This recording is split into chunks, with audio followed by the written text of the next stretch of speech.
Functional for the Everything Geek podcast.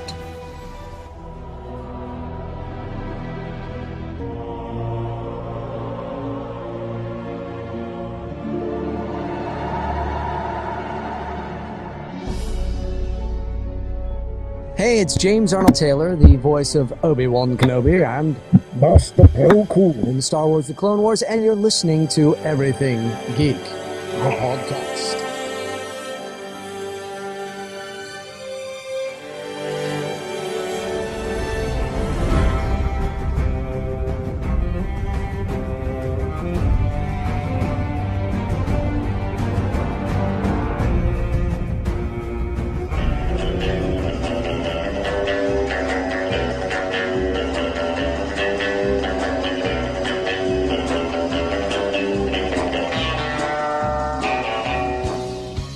Face it, Tiger.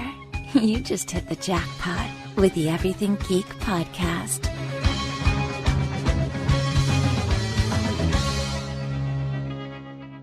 Hello everyone, you're listening to the Everything Geek podcast. I'm your host Rory, and joining me today is a very special guest. We have visual effects artist Mark Siegel, who is best known for working as the puppeteer and project lead builder for Rappaccini on the Star Wars Episode 6 Return of the Jedi Special Edition, sculptor and builder for the Wampa on the Star Wars Episode 5 Empire Strikes Back Special Edition, model and feature maker on the Star Wars Episode 5 Empire Strikes Back Special Edition and Star Wars Episode 6 Return of the Jedi Special Editions, concept sculptor on Star Wars Episode 1 The Phantom Menace, sculptor on Ghostbusters 2, model maker on Back to the Future 2 and 3, Men in Black and Planet of Apes, digital artist on War of the Worlds, Pirates of the Caribbean, Dead Man's Chest and At World's End, Indiana Jones and the Kingdom of the Crystal Skull, Transformers Dark of the Moon, Star Trek Into Darkness, and Captain America the Winter Soldier,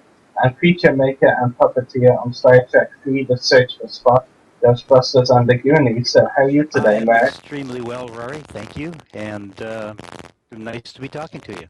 It's a pleasure to have you join us on the podcast. You've done so much work behind the scenes. It's been it's pretty great. 40 years in the business. Getting right into my questions, Mark. My first question is, how did you decide you wanted to work in visual effects and become a visual effects artist? In fact, it wasn't a decision at all. It just kind of happened. But there's a long history. You know, as a young child growing up in the 1950s, I was a huge fan of monster movies and science fiction movies.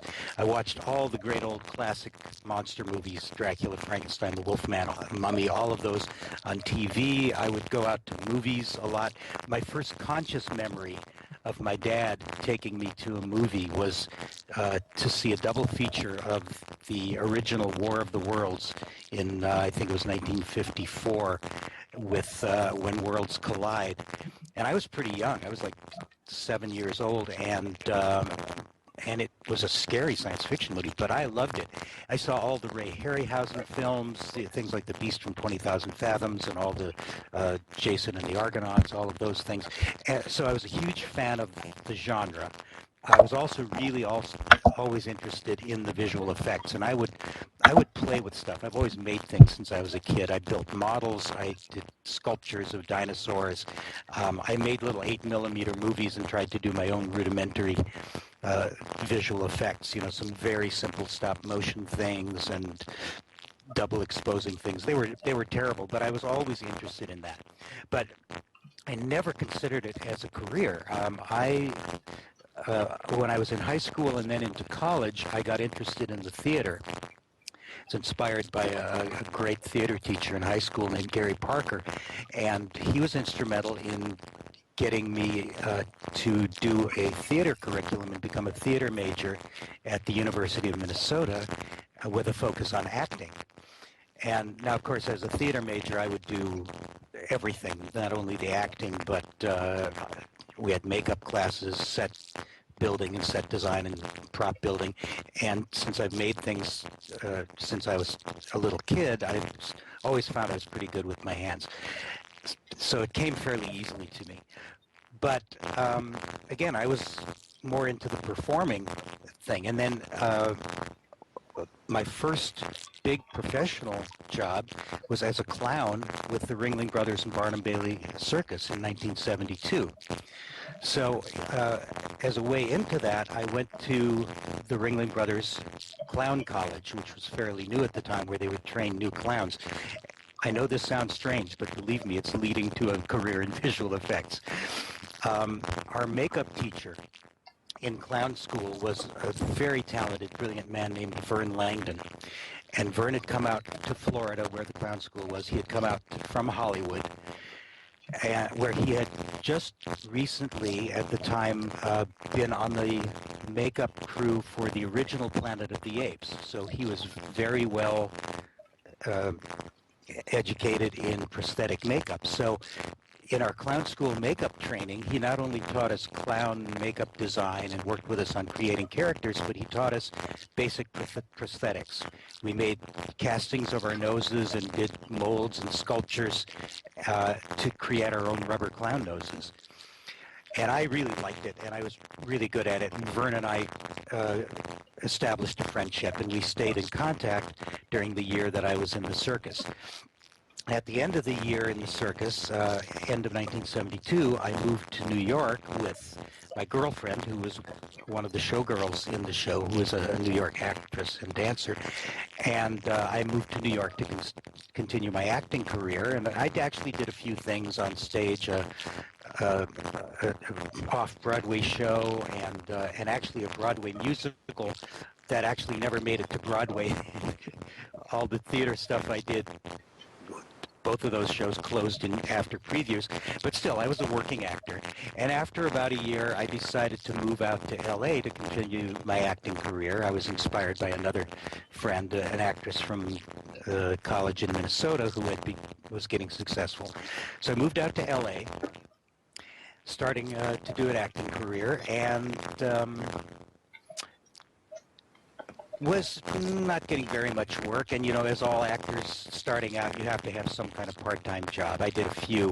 My first job, in fact, was on the lighting crew for the first American stage production of the Rocky Horror Show, starring Tim Curry, which was great fun. But then about a year after I was in L.A., Vern Langdon, who had been my makeup teacher in clown school, got a contract with Universal Studio Tours to create a monster makeup show that would feature prosthetic makeups. We would take a couple from the audience and make them up as the Frankenstein monster and a new design for the Bride of Frankenstein. They'd be made up on stage by a couple of makeup artists. We had a big lab behind the scenes where we would make all the prosthetics. We sculpted things for the show, heads of famous monsters that were on display, sculpted masks for the walk-around characters. And he hired me just based on what he knew about me from the circus, that I didn't have the experience, but I had the potential skills to do this. And it turned out that I worked at Universal for about 3.5 years. And under Bob Zrake, who was another friend from the circus, who was one of the art directors there, under Bob and Vern Langdon, I learned virtually everything I knew about sculpting and mold making, casting in rubber, making prosthetics, making masks. Plus, it was a really cool show. We developed new materials, and people who were in the burgeoning special makeup effects field started coming to our shop to visit. People like Rick Baker, who had not done American Werewolf in London yet. He had done, I don't know, Octoman, I think. And so I got to meet a lot of these people. So besides developing all the skills, I made a lot of contacts. So by the time I left Universal after about 3.5 years, it was really a matter of making a few phone calls, and I was very soon working freelance at different creature shops. I was doing sculptures for movies, commercials, animatronic figures for amusement parks. So essentially, I slipped sideways. From what I thought was just a temporary job, it turned into a career.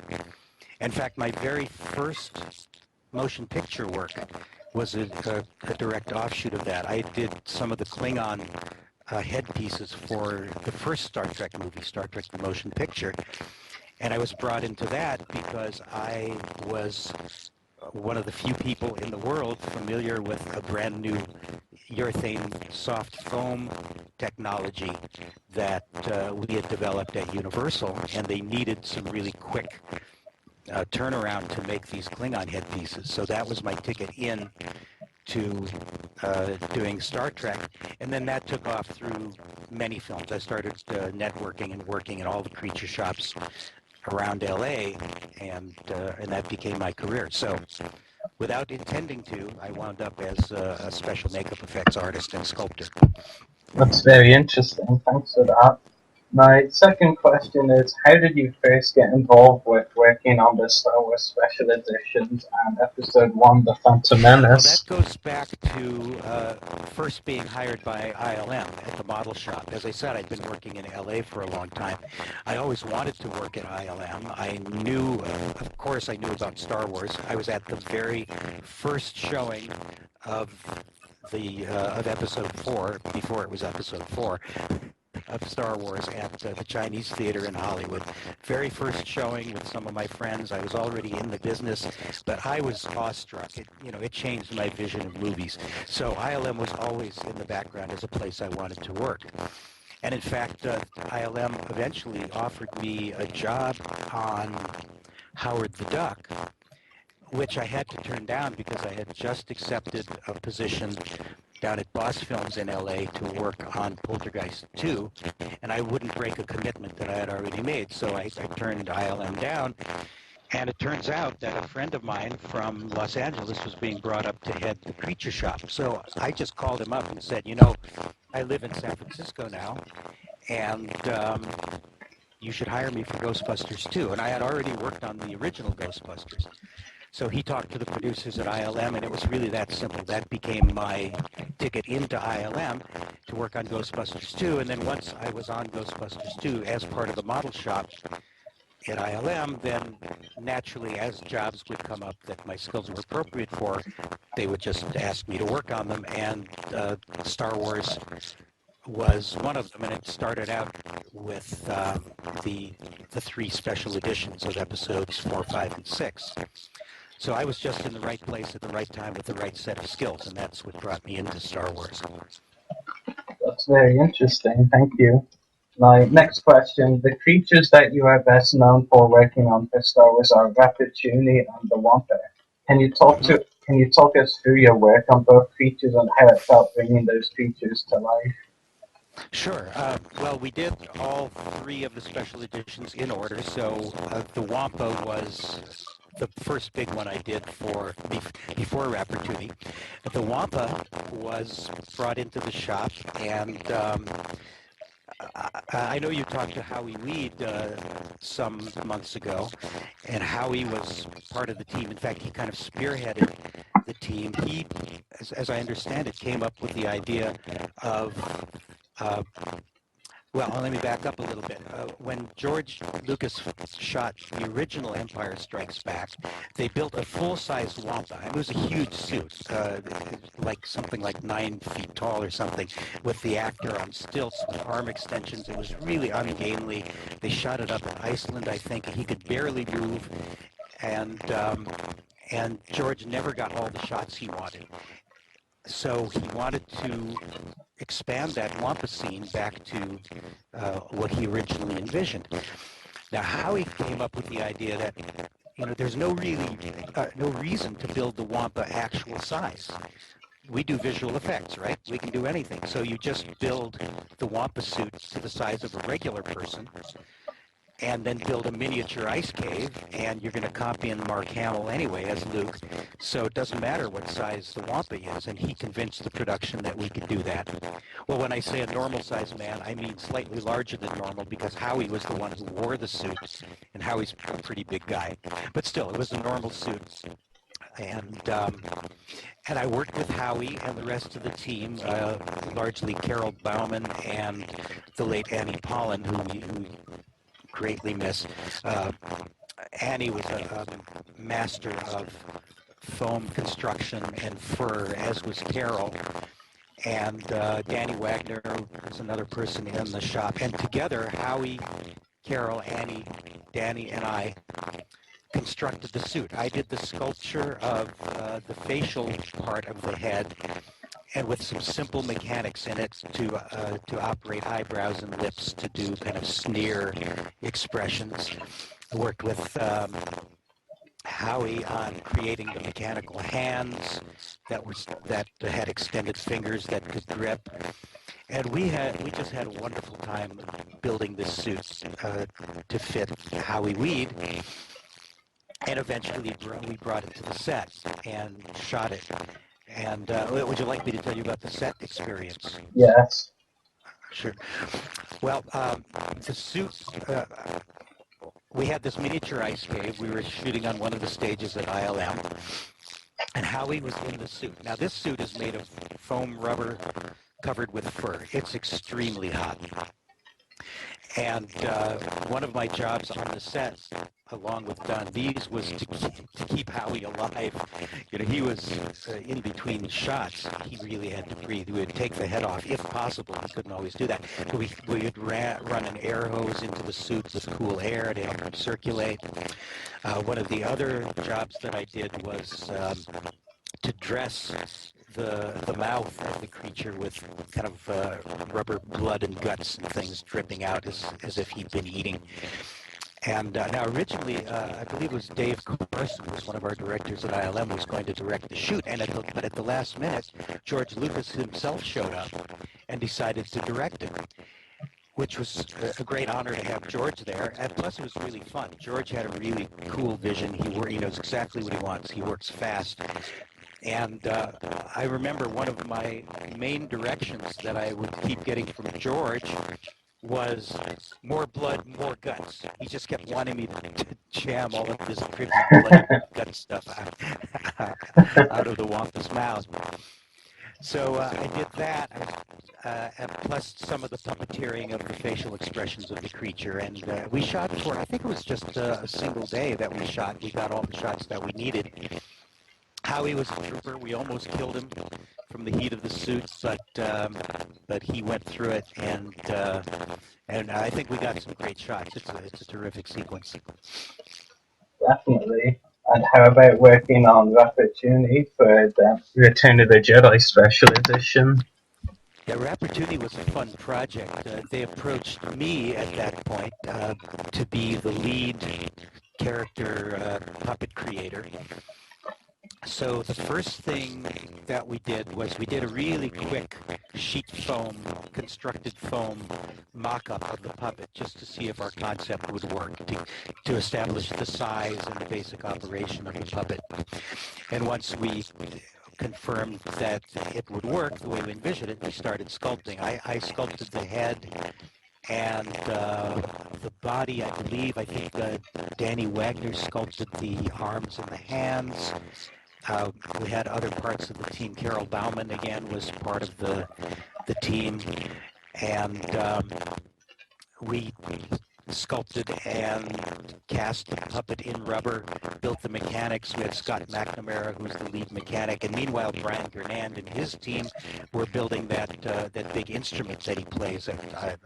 I don't know what it was called. I called it the space harmonica. And it was a very, very cool puppet and very fun to operate. And for those of you who've seen the movie, which I imagine is everybody, you'll know that it was just one of a number of new characters and revised characters that they did for the sequence in Jabba's Palace, the musical numbers. And he was a live puppet. We had a couple of other live performers, the creature drummers in the background, and plus some digital characters that were new or enhanced. But we shot live on the stage, and again, George Lucas was there as the director. Again, he knew exactly what he wanted, worked really fast, And I was under the stage. There was an elevated stage. Rappattini had this platform he sat on. I was under the stage and under this little platform thing that he sat on, with my arm up in the head of the puppet to operate the head movements and kind of the main body movements of the character. Another of our team, puppeteer Wendy Morton, was squished in right behind me with her arms like kind of wrapped around me, holding the rod controllers that would move the arms. We also had a team of puppeteers off camera doing radio control operation of the facial expressions. And then another team operating the various functions of the space harmonica. I think we had some radio controlled, like the keys he would press. With his fingers, the fingers of the puppet were not actually animated. They were stuck to the keys, and they would radio control the keys up and down, which would make it look like he was moving his fingers. And we performed live to the soundtrack that they played back to us. So we essentially did a live kind of puppet and body sync performance to that new musical piece. It was great fun. Again, very efficient. We got all of our shots in a single day. That's very good. And also, can you talk us through some of the designs you worked on as a concept sculptor for Star Wars Episode 1, The Phantom Menace? Oh, that was actually really exciting for me. Of course, you know, when Phantom Menace was announced that George was going to make it, this was the first Star Wars in, like 20 years? So it was a huge deal. It was top secret. And in fact, it was so secret that they didn't even want people in the model shop knowing what the creature concept designs were. So Doug Chang, who was the art director, lead designer on the film, came to the model shop, and he asked me and Richard Miller, who was the senior sculptor at ILM, he asked the two of us if we would design maquettes. This would be working from the two-dimensional artwork of the characters that had been designed to create little 3D sculptures. Most of these characters would become CG characters, computer graphics characters, but especially at that time it was very common to do sculpted maquettes in 3D, so the art directors, the directors could look at them in 3D, see how they catch the light, see how they worked in 3D. And so they got me and Richard Miller to sculpt all of these characters. But as I said, it was top secret even from the model shop. So they locked me and Richard in a room alone that nobody else could get into. And Richard and I were in there for like 6 or 7 months, I think. It was really long. Just he and I sculpting characters and maquettes from all the artwork we would get from the Star Wars art department. And Doug Chang would show up pretty much every day to look at the sculptures and make his suggestions. And for me, it was special because most of my work had been full-scale sculpture, doing like special makeup effects and puppets, things like that. I had not done very much miniature sculpture, so I really had to hone my skills to work small, to work in super sculpey was the material that we used, which is a kind of clay that you can bake in an oven to eventually make it hard. And so it was a challenge for me, but eventually I rose to the challenge, and I learned quite a bit. I had great fun. The character designs were really original and really wonderful. Sort of animal characters had great anatomy. So, for all of these 7 months, Richard and I sat there and sculpted all of these characters, and the rest is history. Eventually, they were used as reference by the CG people to build the digital models. That's very interesting. Moving on to my next question. You've recently worked as a digital artist on a number of movies recently, including Captain America, The Winter Soldier, Pirates of the Caribbean, Dead Man's Chest, and That World's End, Indiana Jones and the Kingdom of Skill, and Star Trek Into Darkness and other movies. Can you talk us through your work as a digital artist and what it means? Yeah, well, if I can back up a little bit, I can tell you how I got into digital, making the transition from the model shop. I had been working for, let's see, I think about almost 14 years in the ILM model shop. I was well established there, and by that time, it became really clear that digital creatures were the coming thing, that sculpted creatures and monster suits and makeup effects were going away.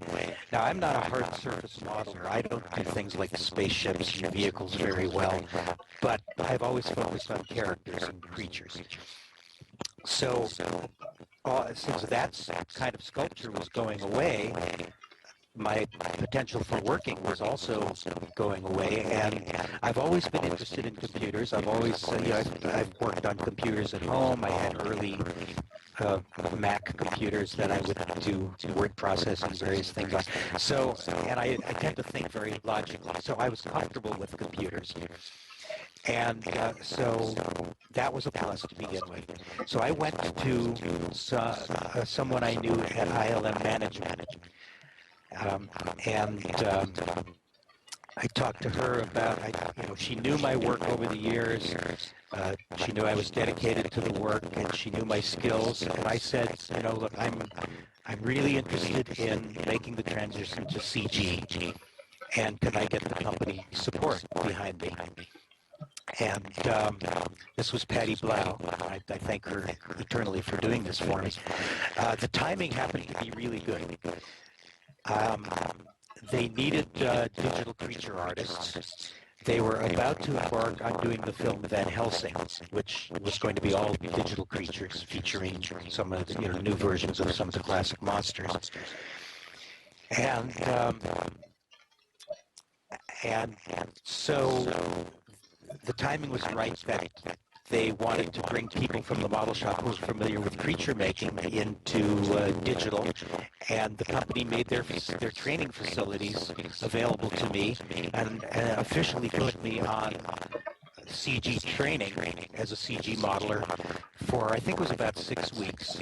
It was a paid position, so I was getting paid to learn. I had instruction from the training team at ILM Digital, and after 6 weeks, I had sort of the basic skills in place to be put onto Van Helsing as a digital artist. So my very first movie creature was a digital movie creature, was one of the pygmy bats, we called them, for Van Helsing. And that launched my digital career, and I made the transition out of the model shop and have been sculpting on the computer ever since. It's really interesting.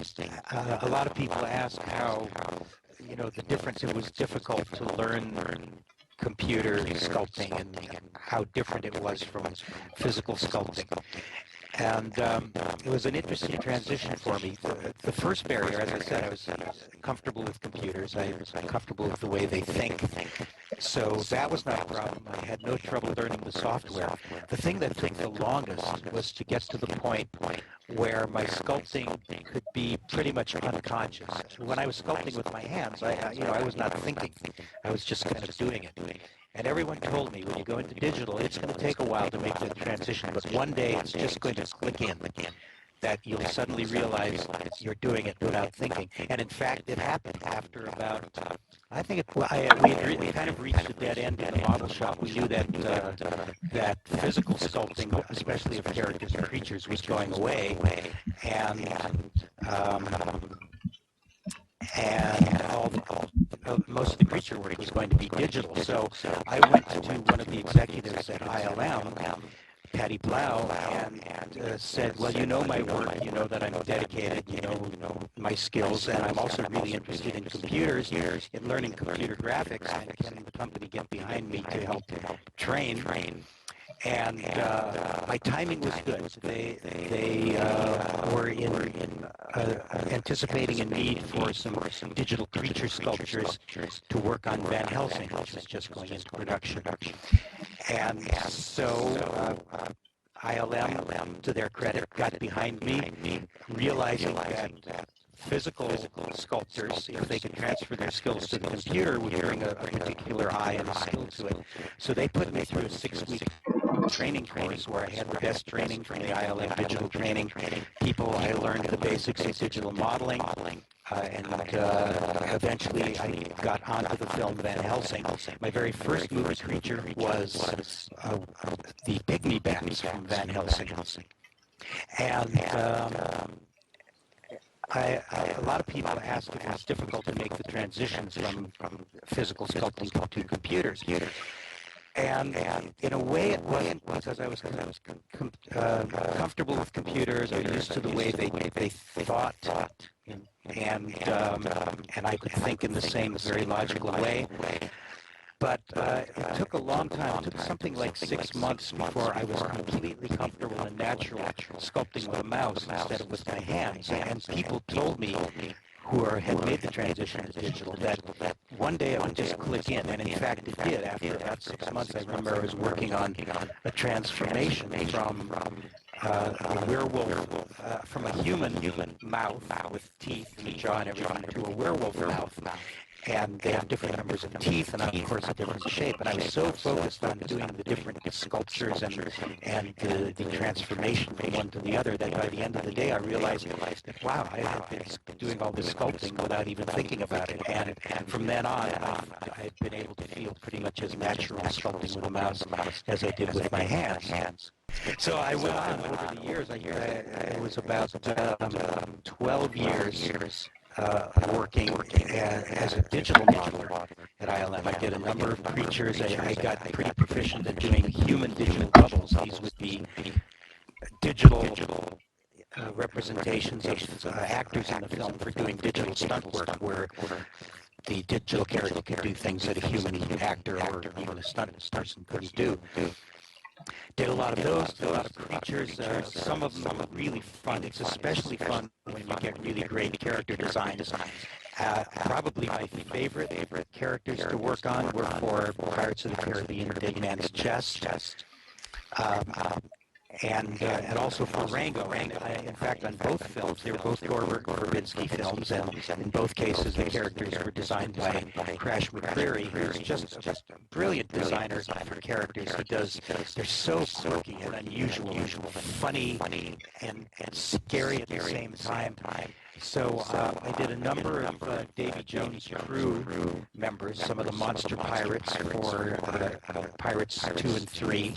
I did not work on Davy Jones himself, but I did a number of his pirate crew, including the guy, we called him Headress. He was the pirate with his head in a giant shell that Johnny Depp knocks off with a coconut, and then a crab kind of comes out of his head folds into the shell, and a crab comes out and walks away. Did a number of characters for Rango, the feature animated film that we did, including probably my main character for that film was the Hawk. That's kind of the first villain that you see in Rango. And all of these were Crash McCreary designs, and super fun to sculpt digitally. That's very interesting. Moving on to my next question. Can you tell us about the creatures you worked on and puppeteered for Star Trek 3, The Search for Spock, Ghostbusters, and The Goonies? This was when all of those were while I was still working in LA. I did Star Trek 3 and The Goonies were both at the Berman Studios. This was under the direction of one of the legendary visual effects artists, Tom Berman. And I told you I'd already worked on Klingons. My very first motion picture that I did makeup effects for was Star Trek the Motion Picture. So it was kind of a natural to work on Star Trek 3. And I did a number of things on Star Trek 3. No puppeteering, but all sculpting. I did some of the Klingon prosthetics. I did some of the ears, making castings was it Dame Judith Anderson? I think so. In Star Trek 3. And so it was mostly sculpture there for Star Trek 3. The Goonies was a really cool project. I was kind of the lead sculptor of the giant octopus. One of the interesting things about it was that the giant octopus was cut from the film.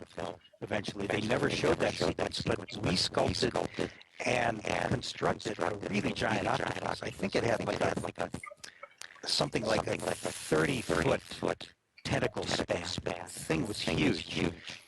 Sculpted the main body, sculpted one tentacle, and we cast 8 different tentacles out of that and assembled them all, put them all together onto the main octopus, including one tentacle that was just a skin that would be threaded over a mechanical armature that could be a really complex mechanical animated tentacle.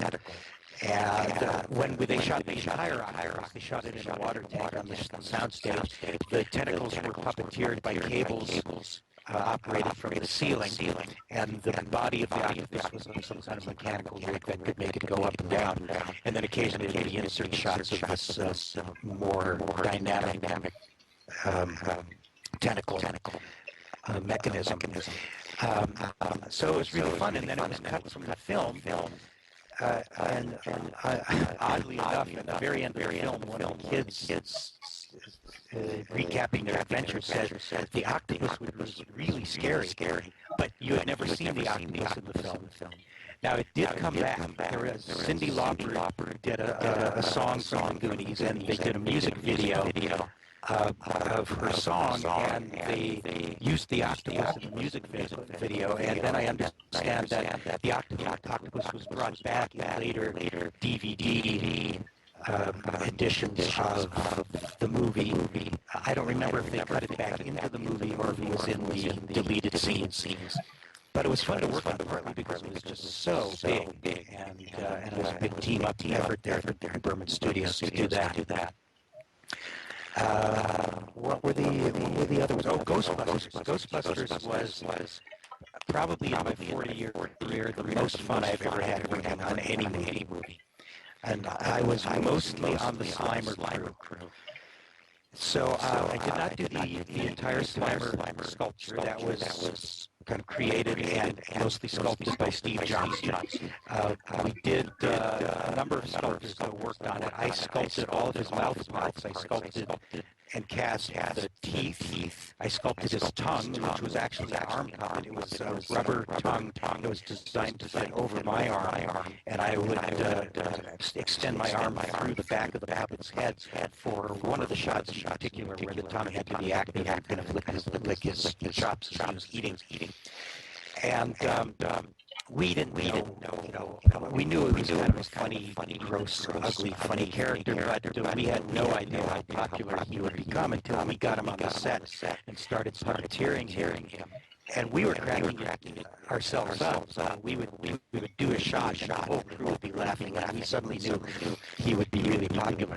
Now, some people know this, but not a lot of people do, that character, Slimer, was kind of a tribute to the late John Belushi. Because Dan Aykroyd and Harold Ramis and Bill Murray wanted Belushi as part of the team. Of course, he had been dead by then. So they kind of based the idea of this character who was always stuffing his face and was kind of gross and ugly, but at the same time cute and funny. They based him on Belushi's character from Animal House.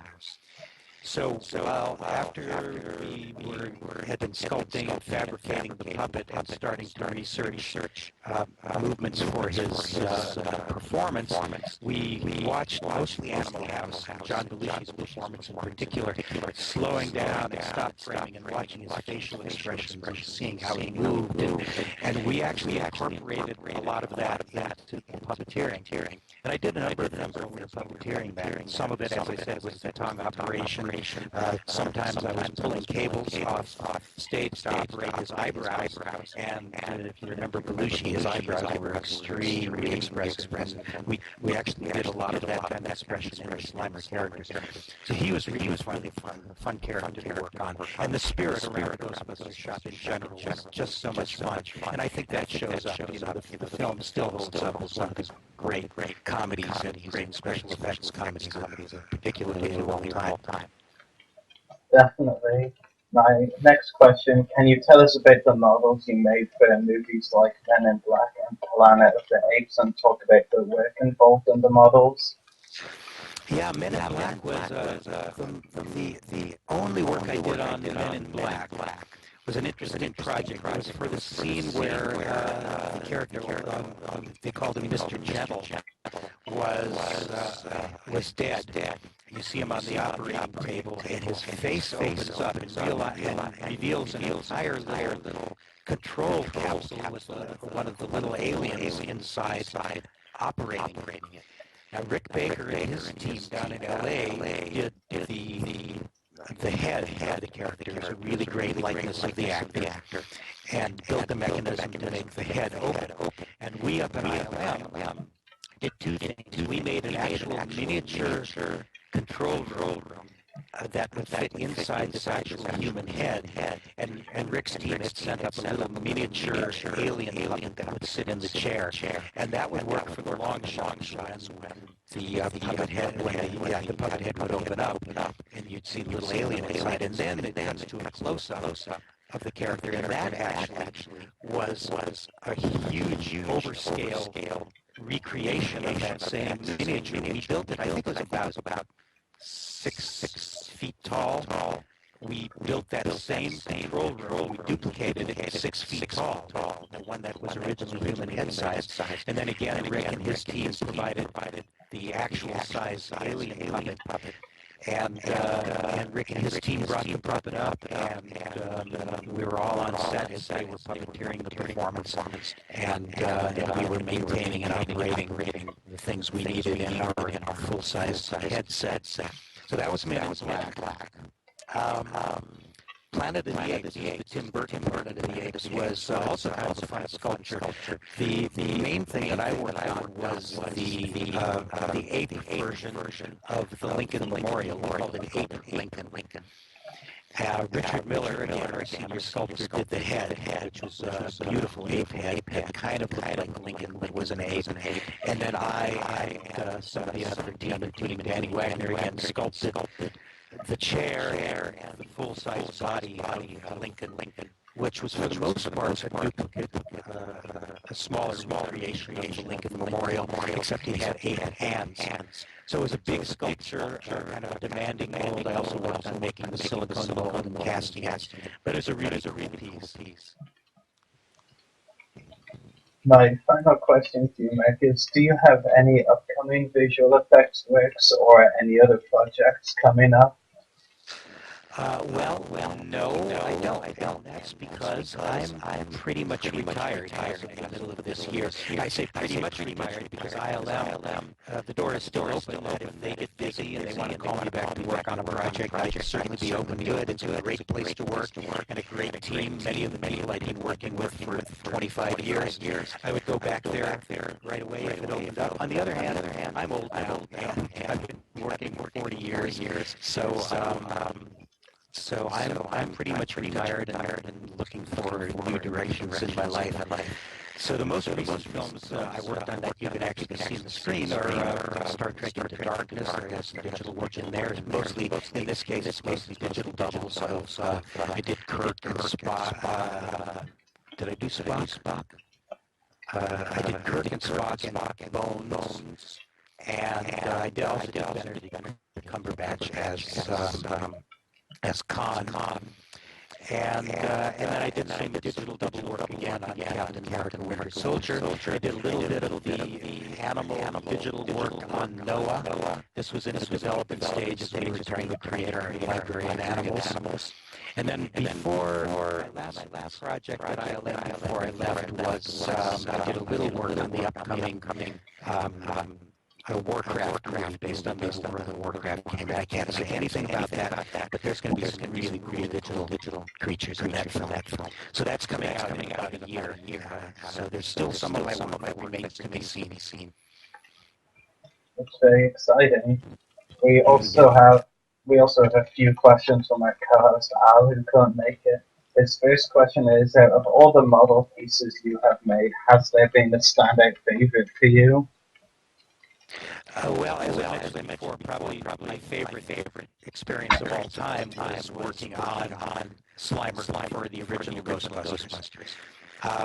But also, some of my other favorites were working on episode 1, Phantom Menace, because it was such a great challenge, and because I did such a variety of mechanics. That was really fun for me. I think probably my all-time favorite little sculpture, though, was one that I did for AI, artificial intelligence, and that was one of the last projects I did in the model shop before going over to CG. Now, there's a sequence in the AI where they're in a submersible, and they're underwater traveling around. They find the submerged amusement park at Coney Island, and we built a full stage at ILM of the entire amusement with all the rides and everything. And part of it was the Pinocchio's village, or Geppetto's village, and you could see Geppetto's little workshop building, and the submersible comes by, and through the window you can see a figure of Geppetto carving Pinocchio puppet. And I did a miniature sculpture. It's about 6-7 inches tall, and it's a really fast, loose little sculpture of Geppetto and Pinocchio. But to me, it's a personal favorite because I find it's really expressive, and it's also in a way, it's not a physical portrait, it doesn't look like me, but it's emotionally a self-portrait because it's a sculpture of a sculptor working on a puppet. So I have a personal relationship to that particular sculpture, and I find it really beautiful. Our second question is, how often do you work on the visual effects for movies? Well, right now I'm not working at all. I'm retired. But for the last almost 12 years, I worked constantly. I was employed pretty much full time and pretty much continuously at ILM. So I just one film to another, and it was a full-time job for me. And Al's final question is, do you host lectures or seminars or even classes to bestow advice to anyone hoping to work in a similar field as you?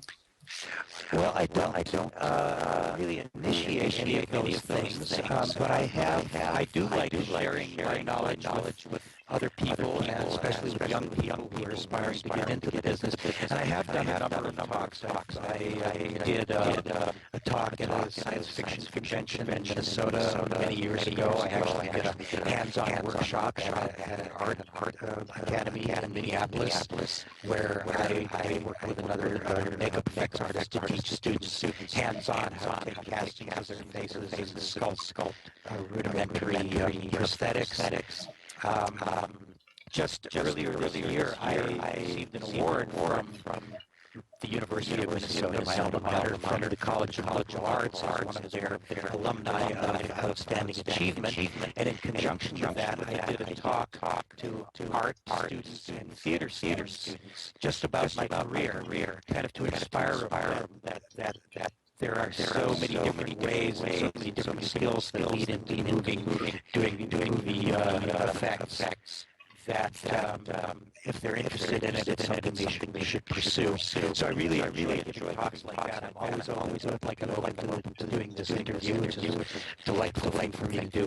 But I really don't initiate workshops. Maybe sometime in the future in my retirement, I'm not sure. That's all of our questions for you today, Merck. It's been a pleasure having you on the podcast.